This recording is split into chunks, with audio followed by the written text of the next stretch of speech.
محمد رفیع صاحب پوچھ رہے ہیں، میں بتا نہیں رہا کہاں سے ہیں تاکہ ایسا نہ ہو ان کے گھر والے جان لیں۔ میری عنقریب شادی ہونے والی ہے، مجھے زوجہ سے قربت کا سنت طریقہ بتا دیں۔ یہ سوال حیا کے خلاف ہے اور میں حیا کے خلاف سوالات نہ پڑھتا ہوں نہ اس کے جواب دیتا ہوں، لیکن چونکہ یہ سوال بہت زیادہ لوگ پوچھتے ہیں تو میں نے ہمت کر کے آج یہ پڑھ لیا ہے، اور اس میں لوگ غلط گائیڈ بھی کر رہے ہیں، تو اس لیے میں اس کا جواب دے رہا ہوں کہ اسلام میں کوئی خاص طریقہ نہیں ہے اس کا۔ اس پہ فالتو کتابیں لوگوں نے لکھی ہوئی ہیں، پتہ نہیں کیا کیا، وہ ایسے ہی لوگوں کی آ رہا ہے۔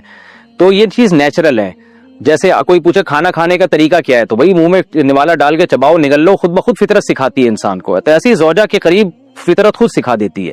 ہاں، شریعت نے جس طریقے کو حرام قرار دیا ہے وہ سب کو معلوم ہے کہ جو ہے وہ اللہ تعالیٰ نے جو بدکار لوگ جس طرح سے کرتے ہیں، جو لڑکوں سے بدفعلی کرنے والے لوگ ہیں، وہ طریقہ حرام ہے۔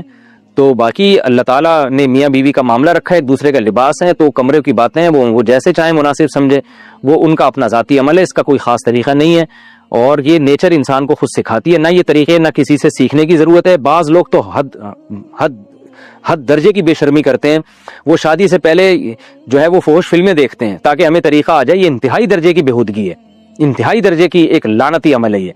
تو یہ کوئی خاص طریقہ نہیں ہے۔ میاں بیوی ایک دوسرے کا لباس ہیں، وہ جس طرح سے ایک دوسرے کو سیٹسفائی کر سکتے ہیں وہ کر لیں، تاکہ ان کی توجہ کسی اور طرف نہ جائے، وہ حلال کی تسکین ان کی بند کمرے کے اندر ہو جائے۔ اور یہ باتیں لوگوں سے شیئر بھی نہیں کرنی چاہیے۔ آج یہ بھی ایک حرام کاری ہو رہی ہے، میں بہت سخت الفاظ استعمال کر رہا ہوں اس لیے کہ یہ، اور میرے پاس کوئی ہلکا لفظ نہیں ہے۔ وہ کیا ہوتا ہے کہ مرد اپنی زوجہ سے ہم بستری کر کے اس کے راز دوستوں کے سامنے فاش کر رہا ہوتا ہے، میں نے ایسے کیا، میں نے ایسے کیا۔ لڑکیاں بتا رہی ہوتی ہیں اپنی فرینڈز کو کہ میرے شوہر نے میرے ساتھ ایسے کیا۔ یہ بہت لعنتی عمل ہے۔ آپ صلی اللہ علیہ وسلم نے فرمایا جو عورت اپنے شوہر کے راز یا شوہر بیوی کے راز فاش کرتا ہے اس پر لعنت ہے، حدیث کا مفہوم ہے یہ۔ تو یہ بند کمرے کی میاں بیوی کی باتیں ہیں، جس طرح سے وہ ایک دوسرے کو سیٹسفائی کر سکتے ہیں وہ کریں، ایک دوسرے کے لیے وہ حلال ہیں۔ اور بس وہ طریقہ جو لڑکوں سے بدفعلی والا طریقہ ہے وہ طریقہ اسلام میں حرام ہے۔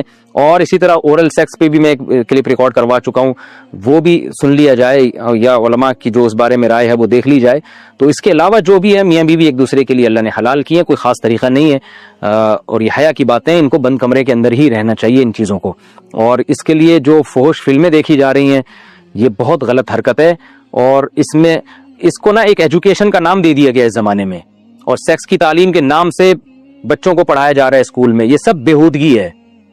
لاکھوں سال سے انسان دنیا میں زندہ ہے، تو کیا اس کو یہ پتہ ہی نہیں تھا؟ اور یہ ساری ایک 6 ارب انسان ایسے ہی بغیر تعلیم کے پیدا ہو گئے ہیں کیا؟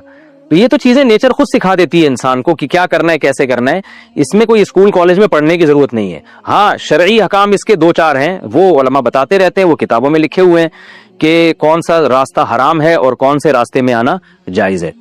تو اس لیے میں نے بہت ہی دل پہ پتھر رکھ کے آج اس کلپ کو ریکارڈ کروایا ہے، تاکہ لوگ اس بارے میں غلط طرف نہ جائیں اور ایک چیز کو ایک بہت بڑا ایشو نہ بنا لیں لوگ۔ بیوی کا شوہر کو ہم بستری سے روکنا۔ حدیث میں ہے کہ جو بیوی اپنے شوہر کو ہم بستری کرنے سے انکار کرے اس پر رات بھر لعنت برستی ہے۔ اس حدیث کی وضاحت فرما دیں۔ نیز اگر شوہر، یہ تھوڑا حیا کے خلاف مسئلہ ہے، شوہر کوئی ایسا طریقہ استعمال کرتا ہے نا ہم بستری کا جس سے اولاد نہیں ہوتی، تو کیا بیوی کو اسے منع کرنا چاہیے یا نہیں کرنا چاہیے؟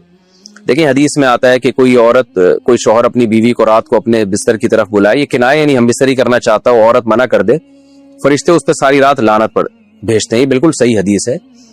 اب ہمارے بعض اسکالر کیا کرتے ہیں، جب ان سے یہ بات پوچھی جائے تو وہ بات کو گھما دیتے ہیں، سیدھی بات نہیں بتاتے کہ بھئی